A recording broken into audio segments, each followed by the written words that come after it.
Run the big dog. Kendrick Perkins here with us. Big Perk, great to have you in the offseason. Thank you for making time.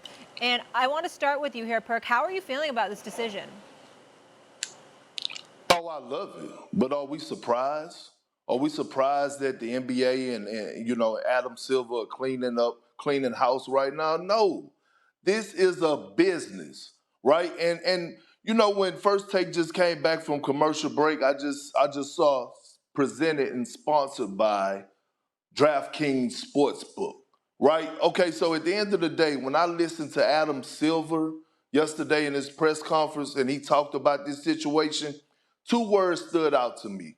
He talked about the fans, he mentioned them several times, and he's mentioned the sponsors, his partners, right?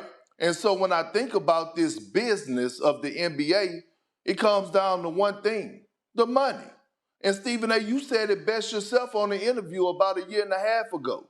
You wake up every day to see how you can make your boss's money and then see how you could get some of it. And this is the same thing with the NBA. Fans pay for their hard-earned money to come to arenas, to see superstars, to hit the concession stands, to do what they do. And also, you look at partnerships.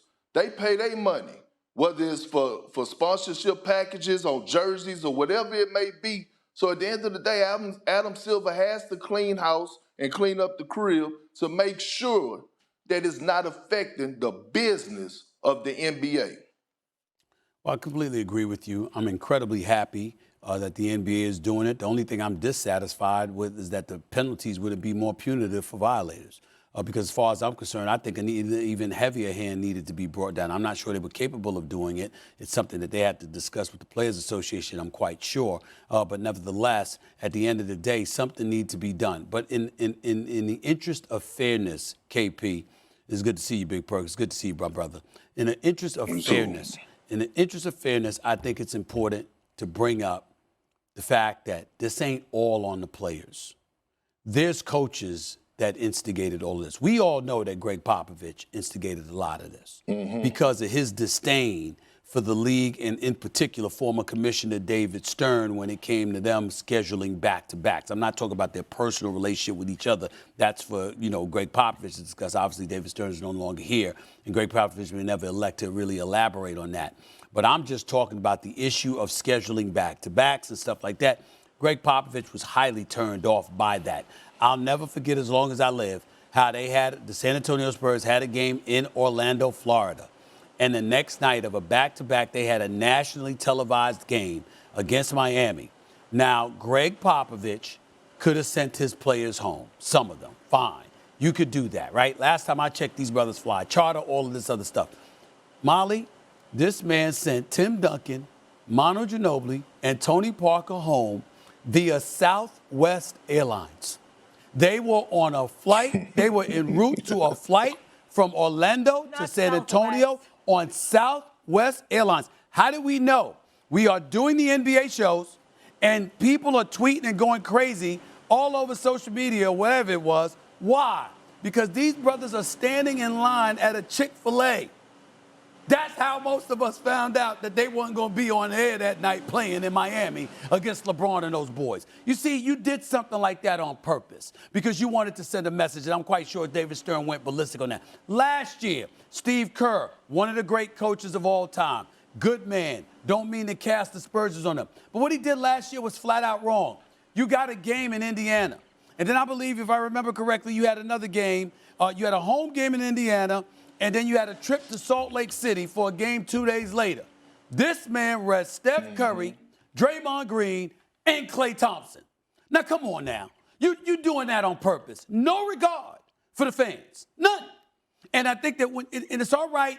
It's okay to prioritize the players if you're a coach, if you're an organization. It's okay to prioritize them. It's okay to look out for them.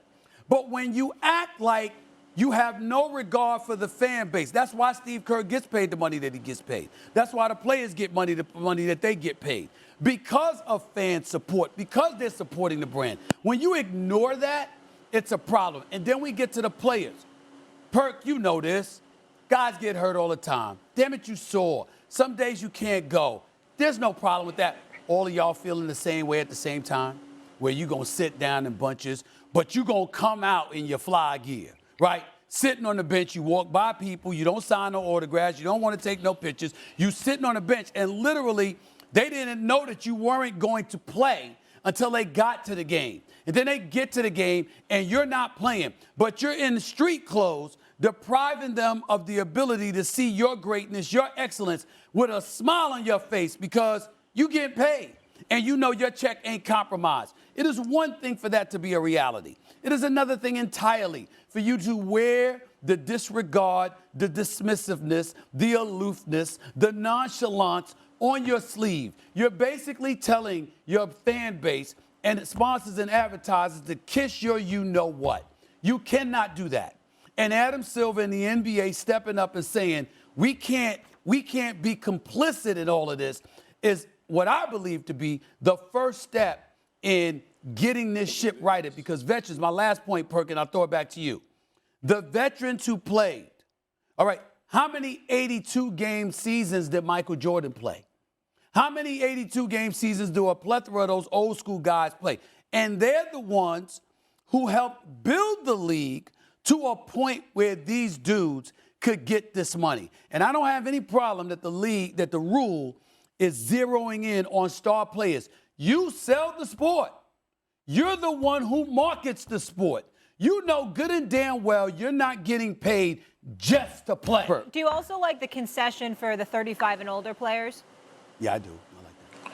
You know, I do, because they punched in their time. They clocked in, you know, what they needed to do, especially a guy like Braun, right? Like, you know, I remember when Braun was with the Cavs and he was pushing to play 82 games, you know, and he was about 33, 34 years of age. But I'm going to make this point. You remember KG last year in Minnesota? That didn't end well, right? And you remember Kevin McHale was the GM at the time, and their relationship was kind of torn because Kevin McHale asked him to sit out those last, I believe it was like 10 games. And KG was like, what do you mean? I don't care if we're not going to the postseason. I want to hoop. That's the same type of energy these guys got to have, man, because this is just the starting point. Again, all we've been seeing all year long, all off season, since the CBA and, you know, since they came to agreement, is rules being put in place, and it's not in favor of the players. And so if they don't clean it up, I hate to see when we get to the next CBA, you know, when we get to the next time that it comes up, it's going to be a problem. Once again, Michael Jordan sets a standard. Molly, in Michael Jordan's first 9 years, he played all 82 games, 1, 2, 3, 4, 5 times. Another 2 years, he played 80 or 81 games. 1 year, he played 78 games. Here's the beautiful stat, Perk, 2 parts. In the last three-peat, 96, 97, 98, Michael Jordan never missed a game. Yeah, that's how you get GOAT 82 status. games, all 3 years. And then, Molly, at the age of 39, when he was a Washington Wizard, he played all 82 games in his last year. Yeah, the GOAT. In his last year. Thanks for watching ESPN on YouTube. For live streaming sports and premium content, subscribe to ESPN+.